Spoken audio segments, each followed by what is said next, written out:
3 सिद्धांत दिए थे। अब we are going to take 11 more principles of development. हम दोस्तों आज 11 सिद्धांत और लेंगे। We will also take factors affecting development, विकास को प्रभावित करने वाले कारक मिलेंगे दोस्तों। तो आइए क्यों ना दोस्तों हम लोग बिना टाइम को वेस्ट किए समय को यूटिलाइज करते हुए चलेंगे दोस्तों। कल हमने दोस्तों 3 सिद्धांत दिए थे। कौन कौन से? निरंतरता का सिद्धांत, अंतर संबंध का सिद्धांत, दोस्तों एक हमने दिया था क्या? असमान गति का सिद्धांत। तो चौथा दोस्तों हम टेक व्हाट? तो चौथा हम ले रहे हैं क्या? सरल से जटिल का सिद्धांत दोस्तों। सरल से जटिल का सिद्धांत दोस्तों। From linear to complex. तो इसे बोलेंगे क्या? लीनियर टू कॉम्प्लेक्स या इजी टू कॉम्प्लेक्स। सिंपली दोस्तों आप इसको यूं समझिए, विकास की दोस्तों शुरुआती आकृतियां सरल होती है और बाद की जटिल होती है। जैसे किस करिए आप, जैसे मान लीजिए यह एक क्या है? बीज है। बिल्कुल सही से पूछिए दोस्तों। मान लीजिए दोस्तों यह एक गेहूं का क्या है? बीज है। और यह गेहूं के बीज से निकला हुआ दोस्तों मान लीजिए क्या है? पौधा है दोस्तों। अब आप अच्छी तरह से जानते हैं दोस्तों कि गेहूं का बीज एक छोटा सा दाना दिखता है दोस्तों, और उसी बीज में दोस्तों आपको न तो पत्ती दिखेगी, न तो गेहूं की बालें दिखेंगी, न उसमें गेहूं की पत्तियां दिखेगी। ये सब आपको बीज में नहीं दिखेगी क्योंकि बीज एक सरल आकृति है। पर उसी से निकले दोस्तों, उसकी आगे की अवस्था है पौधा, उसी से आगे निकले पौधे में दोस्तों ये सब कुछ आपको दिखेगा क्या? विकास की, क्योंकि शुरुआती आकृति सरल और बाद की जटिल। दोस्तों किस तरह से बायोलॉजी में मानव में दोस्तों पुरुष के शुक्राणु और स्त्री के अंडाणु से जाइगोट बनता है दोस्तों, जो एक जैसा दिखता है, अंडे के आकार का होता है। पर दोस्तों उसी जाइगोट की यात्रा एक पूरे मानव शिशु को बनाती है। तो दोस्तों बताइए क्या मानव शिशु एक जैसा दिखता है, अंडे जैसा दिखता है? नहीं, क्योंकि एक दोस्तों जाइगोट एक शुरुआती आकृति है गर्भावस्था की, क्योंकि मानव शिशु एकदम मैच्योर आकृति है। यह दोस्तों सरल से किसका सिद्धांत कहलाता है? जटिल का सिद्धांत कहलाता है। एक बार देखते हैं। विकास की शुरुआती आकृति सरल और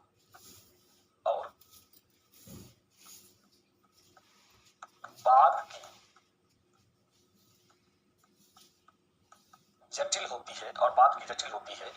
जैसे बीज एक शुरुआती एवं सरल आकृति है, सरल आकृति है, जबकि उसी बीज से विकसित पौधा एक जटिल आकृति। दोस्तों देखिए बायोलॉजी का चैप्टर दोस्तों कहीं कोई कंफ्यूजन होगा ही नहीं, ऐसा तो होगा ही नहीं कि आपको समझ में ना आए। पांचवा लेंगे दोस्तों। और पांचवा क्या है? वंशानुक्रम एवं वातावरण का सिद्धांत दोस्तों। वंशानुक्रम एवं वातावरण की अंतःक्रिया का सिद्धांत। अब दोस्तों जरा किस करिए, आप खुद जरा किस करिए। अगर मैं आपसे बोलूं तो आप खुद ही किस करिए दोस्तों, जरा सोचिए दोस्तों। आप रहिए, जैसे फिर से दोस्तों हम लेंगे, जैसे एक किसान उन्नत क्वालिटी का खरीद के लाता है दोस्तों क्या? बीज। तो बताइए क्या बढ़िया बीज मात्र लाने से अच्छी पैदावार होगी? इसके लिए तब क्या हो, स्वच्छ बारिश ही ना हो दोस्तों। कहने का अर्थ है कि अच्छे पैदावार के लिए जितना ही अच्छा बीज की जरूरत है, उतने ही अच्छे मानसून और बारिश की जरूरत है दोस्तों। यही कहता है क्या? मैंने आपको वुडवर्ड की परिभाषा बताई थी क्या? विकास वंशानुक्रम एवं वातावरण का गुणनफल। गर्दन उठाने का मैसेज अगली पीढ़ी में जीन से जाता है, यह वंशानुक्रम है। पर जीराफ गर्दन कहां उठाएगा? गर्भ में थोड़ी उठाएगा, वातावरण में ही तो उठाएगा। पर यह सीखा कहां से गया है? वातावरण से। अर्थात इस आदत का अगली पीढ़ियों में विकास जितना जीन्स पर निर्भर करता है, आई मीन वंशानुक्रम पर निर्भर करता है, उतना ही दोस्तों वातावरण पर भी निर्भर करता है। पूरी तरह से आप समझ गए हैं? यस।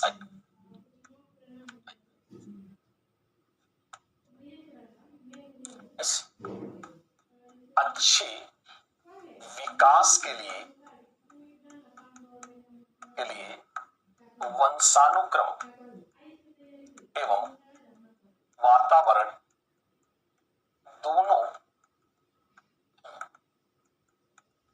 अंतःक्रिया होती है। अर्थात विकास दोनों पर निर्भर करता है, क्योंकि अच्छी पैदावार के लिए जितना अच्छा बीज जरूरी है, बीज दोस्तों क्या हो गया? वंशानुक्रम। जितना अच्छा बीज जरूरी है, उतना ही जरूरी है मानसून का भी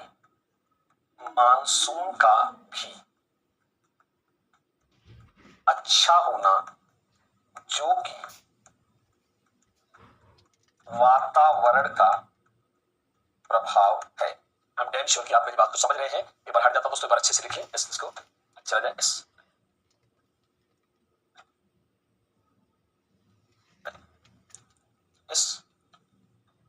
और अब दोस्तों हम लेंगे छठा, वैयक्तिक विभिन्नता का सिद्धांत दोस्तों, the principle of individual differences दोस्तों। वैयक्तिक विभिन्नता का सिद्धांत दोस्तों, क्या वैयक्तिक विभिन्नता का सिद्धांत क्या है? यस, इंडिविजुअल डिफरेंसेस का सिद्धांत दोस्तों, क्या इंडिविजुअल, जब इंपॉर्टेंट कोई वर्ड इंग्लिश में आता है तो लिखता हूं इंडिविजुअल डिफरेंसेस दोस्तों। किस करिए दोस्तों, कितना अजीब लगेगा, ऐसा सिर्फ हिंदी फिल्मों में हो सकता है क्या? आपने वरुण धवन की जुड़वा तो देखी, सलमान खान साहब की जुड़वा बंद देखी दोस्तों, जुड़वा देखी दोस्तों, एक हंसता है दूसरा भी हंसता है, एक रोता है दूसरा भी रोता है दोस्तों, सिर्फ फिल्मों में होता है। जरा सोचिए दोस्तों, अगर आप कल्पना करिए आपको हंसी आएगी दोस्तों, क्या इसके लिए दोनों बच्चे जुड़वा पैदा हुए, क्या दोनों सोमवार के दिन चलेंगे, क्या दोनों संडे को ही हंसेंगे, एक ही टाइम पे रोएंगे? यार कुछ तो आगे पीछे अंतर होगा, कोई सोमवार को चलेगा, कोई 15 दिन बाद चला। अर्थात जुड़वा होने के बावजूद उनके विकास की दर एक जैसी नहीं होती, कोई थोड़ा बेहतर, कोई थोड़ा बदतर, कोई हल्का, कोई ज्यादा। क्या थोड़ी दोनों का वजन ठीक 15 किलो होगा? अरे भाई किसी का कम होगा, किसी का ज्यादा होगा। अर्थात दोस्तों विकास की दर के लिए रेट आगे पीछे हो सकती है, या सिर्फ विकास की दर के ले सकते हैं दोस्तों। क्या विकास की दर दो बच्चों में एक जैसी नहीं हो सकती, चाहे वो जुड़वा ही क्यों ना हो दोस्तों। इसे कहते हैं वैयक्तिक विभिन्नता का सिद्धांत दोस्तों। ये देखते हैं इसको,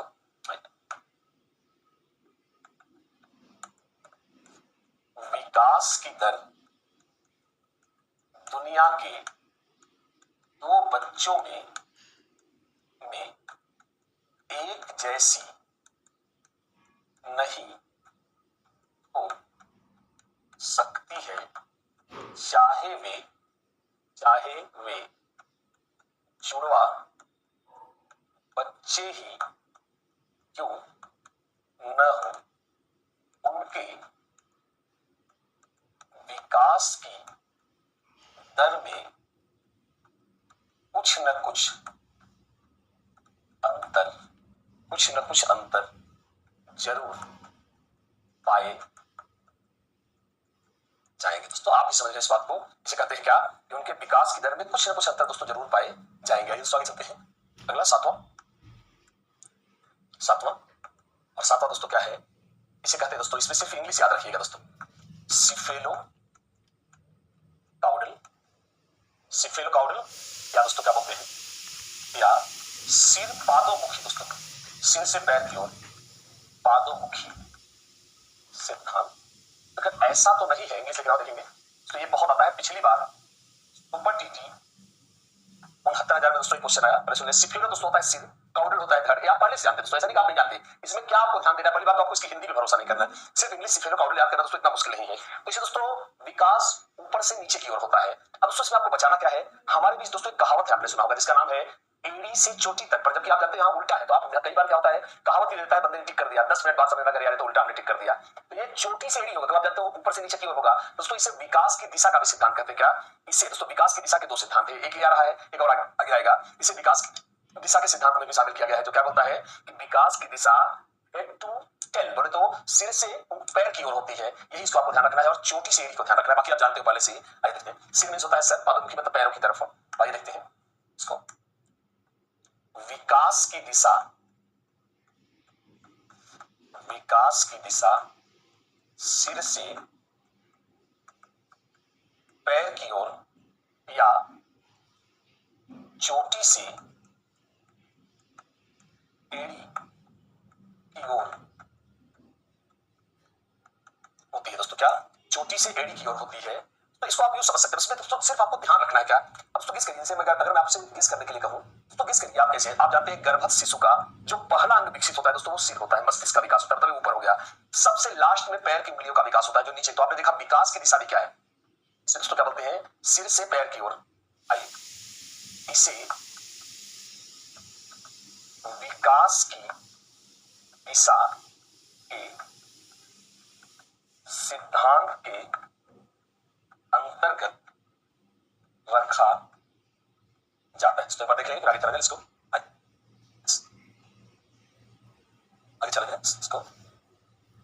आठवां लेंगे हम, आठवां सिद्धांत भी लेंगे, और आठवें सिद्धांत का नाम क्या है दोस्तों, समीप से दूर या केंद्र से बाहर की ओर का सिद्धांत। बाहर की ओर का सिद्धांत तो बहुत ही बढ़िया से समझाऊंगा आपको टेंशन नहीं लेना है, बड़ा अच्छे देखेंगे दोस्तों। इसे इंग्लिश में बोलते हैं प्रॉक्सिमो डिस्टल। प्रॉक्सिमो दोस्तों क्या होता है? प्रॉक्सिमो मीन्स होता है नजदीकी, और डिस्टल का दोस्तों अर्थ क्या होता है? डिस्टेंस जिससे बना है, नजदीक से दूर की ओर। दोस्तों इसको आप कई तरीके से समझ सकते हैं, मैं आपको डायरेक्ट इसको देहाती तरीके से भी हम समझ सकते हैं। दोस्तों किस करिए, अब जरा सोचिए, कह रहा है, अब दोस्तों मान लीजिए किसी का सिर विकसित हो गया है तो सबसे नजदीक चेहरा है, फिर चेहरा विकसित होगा, फिर कंधे और छाती का विकास होगा, पैर की उंगली का विकास थोड़ी होगा दोस्तों। किसके लिए? अब मान लीजिए आपका बाजू, ये आर्म जितना विकसित हो गया है तो भैया अगला इसका विकास होगा, उंगली थोड़ी विकसित हो जाएगी, क्योंकि जब ये विकसित होगा तभी तो उंगली विकसित होगी। तो क्या कह रहा है, पहले एक समझेंगे समीप से दूर। पहले नजदीकी अंगों का विकास होगा, फिर दूर के अंगों का विकास होगा। मतलब अगर छाती विकसित हुई है पहले भुजा का विकास होगा, उंगली का विकास नहीं होगा दोस्तों, उंगली दूर का है, इसका बाद में विकास होगा। एग्जैक्ट यही दोस्तों केंद्र से बाहर की ओर, ये भी आप समझ सकते हैं। पहले भैया केंद्रीय अंग का विकास होगा, पहले छाती विकसित होगी तभी तो हाथ विकसित होगा, इसलिए करा। फिर उसके बाद बाहरी अंग, बाहरी क्या दोस्तों? उंगली क्या है? बाहरी अंग है, ये कह रहा है दोस्तों। आइए देखते हैं इसको। आइए मैं इसको लिख करके आपको बहुत अच्छे से समझाता हूं। विकास के दौरान, विकास के दौरान पहले नजदीकी एवं केंद्रीय अंगों का विकास होगा और बाद में दूर के एवं बाहरी अंगों का विकास होगा। ये दोस्तों सिद्धांत का अर्थ हो गया। उदाहरण रखेंगे बायोलॉजी से। उदाहरण के लिए अगर केंद्रीय अंग के रूप में, केंद्रीय अंग के रूप में मानव शिशु की छाती का विकास हुआ है तो पहले नजदीकी अंग के रूप में भुजा का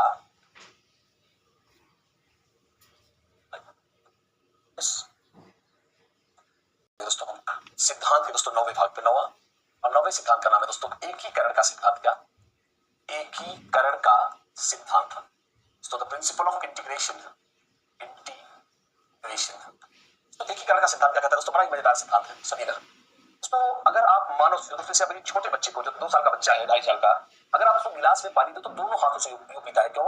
उसको लगता है दोस्तों कि दोनों हाथ प्रयोग करोगे तभी गिलास पकड़ी जाएगी, और ऐसा होता भी है उसके साथ। पर मैं आप 2 उंगली से ही गिलास का पानी पी लेते हैं दोस्तों। कहने का मतलब क्या है कि आप यूं कर सकते हैं दोस्तों कि शुरुआत में मानव शिशु किसी काम को करने के लिए अपने पूरे अंगों का प्रयोग करता है, उसको नहीं पता है सिर्फ एक अंग से ही काम हो सकता है। पर दोस्तों बाद में वह किसी एक अंग से, दोस्तों इसे किस करिए, मान लीजिए मोबाइल उठाना है तो बच्चा अपनी पूरी शरीर को मोबाइल तक सरका के ले जाएगा। कई बार दोस्तों आपने देखा होगा खिलौने की तरफ अपनी बॉडी को सरकाता है, खिलौना पेट के नीचे दब जाता है, उसको नहीं पता है हाथ से ही खिलौने को पकड़ा जा सकता है, पेट सरकाने की जरूरत नहीं है। तो दोस्तों ये शुरू में समझ नहीं पाता, शुरुआत में किसी काम को करने के लिए पूरी बॉडी झोंक देता है, पर बाद में वही बच्चा सिर्फ ऐसे आसानी से इस मोबाइल को उठा लेता है। यही दोस्तों क्या है एकीकरण का सिद्धांत। समझिए, शुरुआत में मानव शिशु पहले अपनी पूरी बॉडी को यूज करना सीखता है, फिर धीरे धीरे इसमें से किसी एक खास अंग से एक काम निपटा लेता है, या संपूर्ण से एक अंग तक पहुंचना ही क्या है दोस्तों? एकीकरण का सिद्धांत। से आइए दिखाता हूं। यस दोस्तों बहुत आता है। यस देखिए सीटीटी में इस पे क्वेश्चन आया था जो मैं चाहूंगा आप सुन ले। एक मानव शिशु शुरुआत में अपनी पूरी बॉडी को नियंत्रित करता है और लास्ट में हाथों पैरों की उंगलियां, दोस्तों लास्ट में सबसे ज्यादा, अभी आप दोस्तों नवजात शिशु की उंगली में या पेन आप फंसा दोगे तो वो पकड़ेगा थोड़ी दोस्तों। क्यों नहीं पकड़ेगा? क्योंकि अभी उसकी उंगली में पकड़ का विकास नहीं हुआ है, पर लास्ट में वही मानव शिशु देखिए हम आप दोस्तों बड़े हो जाते हैं, 2 उंगलियों में इस पेन को लिख सकते हैं। यह दोस्तों एकीकरण का सिद्धांत है। क्यों? संपूर्ण से खास अंग तक। आइए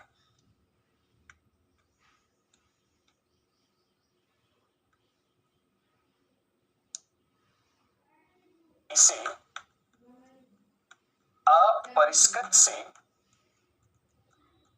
सूक्ष्म की ओर का सिद्धांत भी कहते हैं, जिसका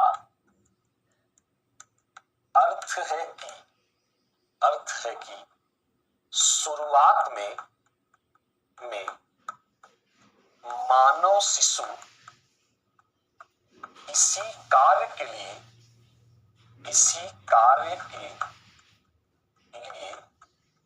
अपने पूरे शरीर का प्रयोग करता है जबकि जबकि बाद में उसी कार्य को किसी एक अंग की सहायता से किसी एक अंग की सहायता से कर लेता है दोस्तों, किसी एक अंग की सहायता से कर लेता है। और यही दोस्तों क्या कहलाता है, क्योंकि नियंत्रण संपूर्ण शरीर से गुजरते हुए किसी एक खास अंग तक पहुंचता है दोस्तों। क्या आइए देखते हैं, बहुत ही मजेदार दोस्तों सिद्धांत है। और अब हम लेंगे दोस्तों इसका 10वां सिद्धांत। आइए इसको 10वां, इस दोस्तों 10वें सिद्धांत को हम कहते हैं 10वां वर्तुलाकार या चक्राकार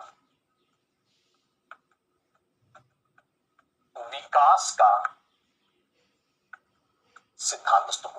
इसको हम बोलेंगे circular theory of development. Circular चक्र या एक गोला टाइप का। अब दोस्तों अगर मैं आपको बायोलॉजी से समझाऊं दोस्तों, बायोलॉजी में इसे ऐसे बनाया जाता है। देखिए मैं गोला अच्छा नहीं बना पा रहा हूं दोस्तों, इसका क्या है पहले देखिए।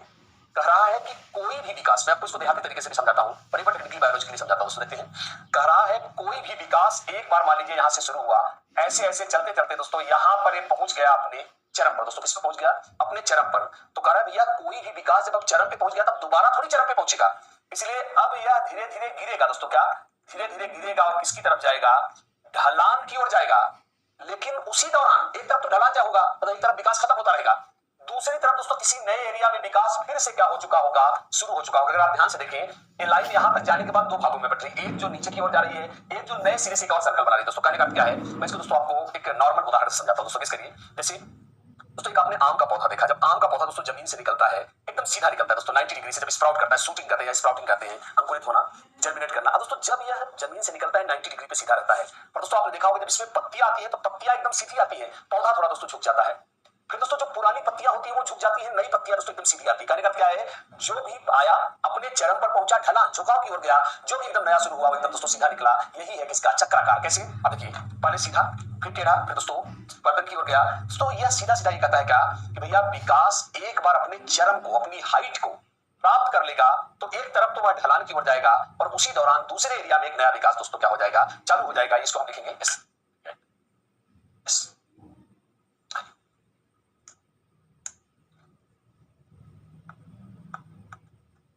विकास का कोई भी क्षेत्र एक बार परिपक्वता या चरम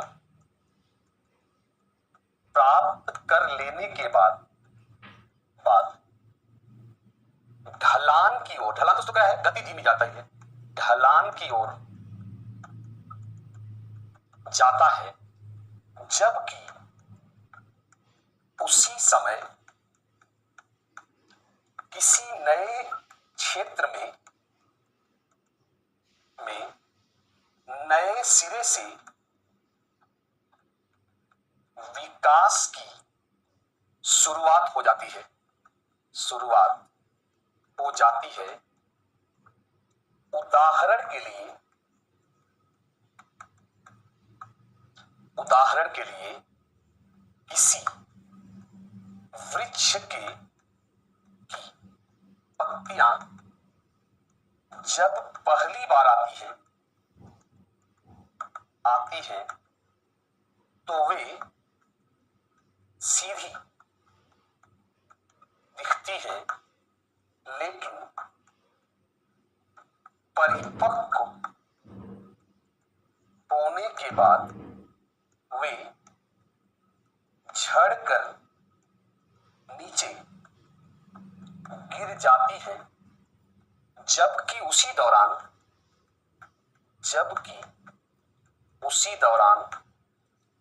फिर से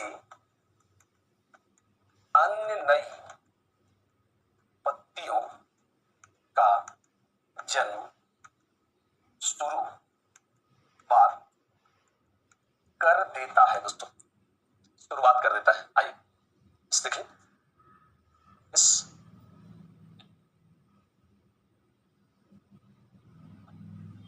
इसको दोस्तों अच्छे से पढ़ाना पड़ता है क्योंकि इसमें से बराबर मान लो कि क्वेश्चन आते रहते हैं।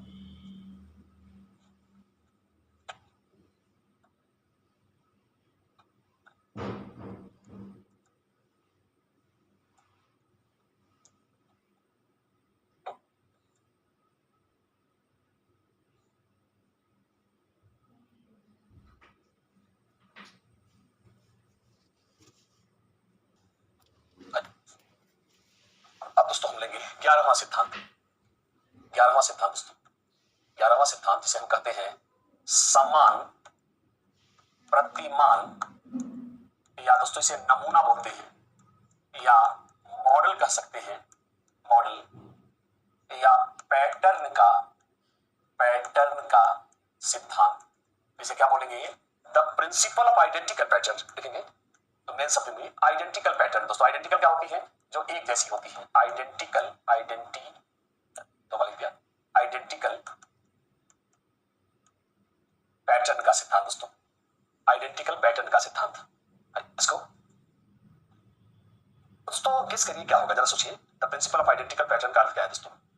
तो जरा सोचिए, अगर हम अमेरिका वाले से पूछे भाई तुम्हारे यहाँ बाल्यावस्था कब से शुरू होती है, अमेरिका वाला बोलता है भाई मेरे यहाँ तो बाल्यावस्था भाई 50 साल के बाद शुरू होती है। भाई पाकिस्तान वाले से पूछे भाई तेरे यहाँ बाल्यावस्था कब शुरू होती है, भाई मेरे यहाँ तो बाल्यावस्था मरने के बाद शुरू होती है। भाई भूटान वाले से पूछा भाई तेरे यहाँ बाल्यावस्था कब शुरू होती है, भाई मेरे यहाँ बाल्यावस्था तो भाई 16 साल के बाद शुरू होती है। आदमी पागल हो जाएगा यार, अवस्थाएं काउंट ही नहीं हो पाएगी। ये कह रहा है भैया बच्चा चाहे अमेरिका में पैदा हो, चाहे भूटान में, चाहे पाकिस्तान में हो, विकास का मॉडल दुनिया के सभी बच्चों में एक जैसा है। अब थोड़ी पाकिस्तान वाला बोलेगा भाई सुनो भाई मेरे यहाँ पहले स्थायी दांत आते हैं फिर मेरे यहाँ दूध के दांत आते हैं, तो कोई बोला भाई सुनो ना मेरे यहाँ किशोरावस्था के बाद गर्भावस्था आती है। तो इसमें कोई भी चेंज नहीं होगा। विकास का प्रारूप दुनिया के सभी बच्चों में क्या है दोस्तों? एक जैसा। ये देखते हैं इस अर्थात हर जगह भैया पहले शैशवावस्था आएगी तब बाल्यावस्था आएगी। ये देखते हैं विकास का, देखेंगे विकास का मॉडल या प्रारूप दुनिया के सभी बच्चों में एक जैसा है, इसे समान प्रतिमान का सिद्धांत कहते हैं। प्रतिमान का सिद्धांत कहते हैं, अर्थात सभी बच्चे पहले गर्भावस्था और बाद में शैशवावस्था से गुजरेंगे। दोस्तों आप बताइए दोस्तों क्या कोई दुनिया में इसे तोड़ पाएगा? नहीं। दोस्तों इससे अब एक नियम से दूसरा नियम निकलेगा। अभी क्या कह रहा है कि अब दोस्तों कि सभी बच्चे पहले गर्भावस्था में जाएंगे फिर वहां से क्या जाएंगे दोस्तों? शैशवावस्था में। अब इसका अर्थ हुआ कोई भी इस क्रम को दोस्तों उलट नहीं सकता, यह क्रम निश्चित है। इसलिए अगला नियम दोस्तों इससे निकला निश्चित क्रम का सिद्धांत। देखिएगा एक से एक नियम निकल रहे हैं, इस नियम से दूसरा नियम निकल रहा है क्या? 12वां निश्चित क्रम या अनुक्रमिकता भी इसे बोलते हैं। निश्चित क्रम या अनुक्रमिकता। उदाहरण दोस्तों एक ही चलता रहेगा, आपको दोबारा उदाहरण लिखने की जरूरत नहीं, चारों का एक ही चलेगा। अनुक्रमिकता का क्या सिद्धांत? क्या विकास का क्रम पहले से ही निश्चित है, इसमें कोई बदलाव नहीं किया जा सकता। कोई भी लौटकर वृद्धावस्था से 2 साल का बच्चा नहीं बन जाएगा। क्यों? क्योंकि क्रम क्या है? शैशवावस्था, बाल्यावस्था, किशोरावस्था, प्रौढ़ावस्था। यह क्रम पहले से ही क्या है दोस्तों? निश्चित है। पहले भैया दूध के दांत आएंगे तब स्थायी दांत आएंगे। क्रम पहले से क्या है? निश्चित है दोस्तों। आइए इसे निश्चित क्रम का सिद्धांत कहता है क्या? विकास का क्रम पहले से निश्चित है, जिसे बदला नहीं जा सकता है। उदाहरण वही चल रहा है। उदाहरण क्या है कि भैया पहले गर्भावस्था के बाद शैशवावस्था आएगी। अब कोई बोले नहीं भाई मैं तो पहले शैशवावस्था में जाऊंगा तब गर्भावस्था में जाऊंगा। भैया ऐसा कोई सिस्टम नहीं है। क्रम पहले से विकास का क्या है? निश्चित है दोस्तों। और इससे एक नया सिद्धांत निकल कर, इससे दोस्तों समान प्रतिमान से निश्चित क्रम निकला। अब निश्चित क्रम दोस्तों क्या कर रहा है? जिसे बदला नहीं जा सकता, अर्थात विकास उल्टा नहीं होगा। बुढ़ा होकर कोई बच्चा नहीं बनेगा। यह अविलोम्यता का सिद्धांत है क्या कि भैया विकास का क्रम विपरीत नहीं हो सकता, कोई भी किशोरावस्था से शैशवावस्था में वापस नहीं आ पाएगा। यह उल्टा ना आ पाने को अविलोम्यता या उल्टा ना आ पाने का सिद्धांत कहेगा। ये देखते हैं। यस तीसरा 13वां माफ करेंगे, अविलोम्यता का सिद्धांत। दोस्तों क्या अविलोम्यता का सिद्धांत, द प्रिंसिपल ऑफ इरिवर्सिबिलिटी। दोस्तों आप सभी जानते हैं रिवर्स क्या होता है, उल्टा, और जब आप उल्टा नहीं कर पाओगे तो उसे क्या कहा जाएगा, द प्रिंसिपल ऑफ रिवर्स का उल्टा इरिवर्सिबिलिटी, मतलब विकास का क्रम उल्टा नहीं हो सकता। वही दोस्तों सिद्धांत वही चल रहा है। इससे जब इसे आप समझो, जब इसने कहा क्या कि विकास का क्रम पहले से निश्चित है, जब क्रम निश्चित है इसका मतलब उल्टा क्रम हो नहीं पाएगा, इसलिए दोस्तों इसे हम अविलोम्यता का सिद्धांत कहते हैं। आसान है, आइए देखते हैं। यस क्योंकि विकास का क्रम पहले से, क्योंकि विकास का क्रम पहले से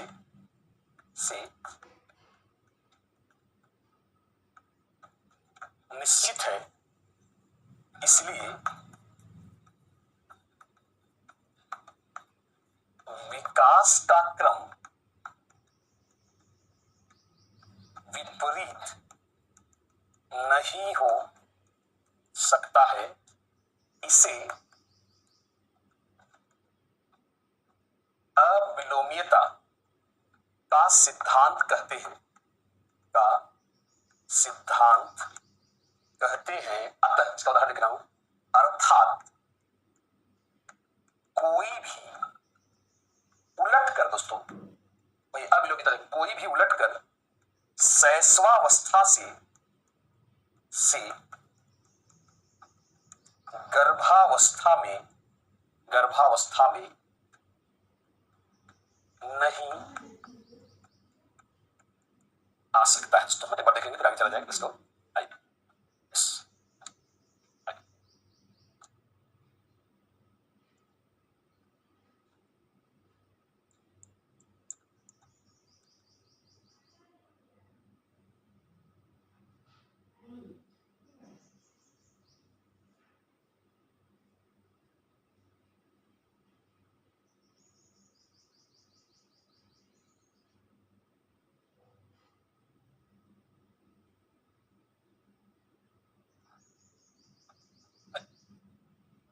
दोस्तों आपने 13 नियम देखे और आपको दोस्तों आश्चर्य होगा, एक नियम से दूसरा नियम निकला है। दोस्तों इसे क्या करा है, अब तीनों नियम को आप जोड़ेंगे 14वां नियम निकलेगा। क्या, विकास का प्रतिमान दोस्तों समान है, सारे बच्चों के जैसा है, तो समान प्रतिमान का नियम हो गया। फिर क्या करा है, विकास का क्रम पहले से निश्चित है। दोस्तों यह निश्चित क्रम का हो गया। फिर क्या करा है कि विकास की दिशा विपरीत नहीं हो सकती है, विलोम्यता का सिद्धांत दोस्तों। और अब आएगा 14वां सिद्धांत, ये आपको थोड़ा चौंकाएगा एक बार। 14वां दोस्तों इसे हम बोलते हैं पूर्व कथनीयता। दोस्तों किसी घटना के होने से पहले कुछ कहने की कोशिश करना दोस्तों, या भविष्यवाणी करना, पूर्व कथनीयता। मैं करके दिखाता हूं दोस्तों, पूर्व कथनीयता या भविष्यवाणी का सिद्धांत। दोस्तों एक बार आपको अजीब लग रहा होगा कि सर साइंस में भविष्यवाणी का सिद्धांत कहां से आ गया दोस्तों, तो ये भी ध्यान रखिएगा, ये भी दोस्तों साइंस है। क्या कर रहा है, द प्रिंसिपल ऑफ प्रेडिक्टेबिलिटी। दोस्तों आप जानते हैं प्रेडिक्ट करना क्या होता है, भविष्यवाणी करना, इसकी इंग्लिश क्या होगी, द प्रिंसिपल ऑफ प्रेडिक्टेबिलिटी।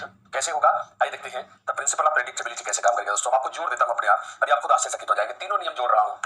अगर देखिए, अगर विकास का प्रतिमान समान है, मतलब दुनिया के हर बच्चों में एक जैसा है, समान है, क्रम निश्चित है, यदि आप पढ़ चुके हैं, क्रम निश्चित है तथा क्रम विपरीत नहीं हो सकता। यह कौन सा सिद्धांत है जो अभी आप पढ़ के आ रहे हैं, अविलोम्यता का सिद्धांत। तथा क्रम विपरीत नहीं हो सकता है।